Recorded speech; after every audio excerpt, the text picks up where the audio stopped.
here it is, the day after the blizzard. Being from Texas, I've been through tornadoes.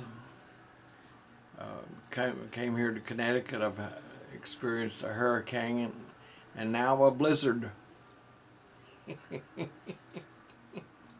Haven't done an earthquake yet. I don't think I want to. Although I've felt the ground shake a few times, but I don't think that was an earthquake. Anyway, we got over 35 inches of snow. The snow drifts are up on the doors and the windows. We can't even get out of the house, and they're telling us not to get out anyway. The streets haven't been plowed. So where are we going to go? We got lots of food. We didn't lose power, so that's good. So we're just going to stay in and try to stay warm, which we're doing. But listen, last night when we went to bed, the wind was howling.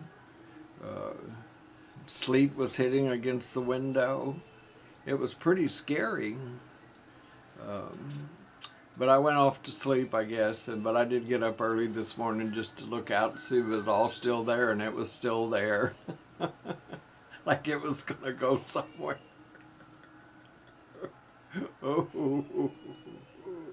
Anyway, that's my first blizzard, and I hope my last.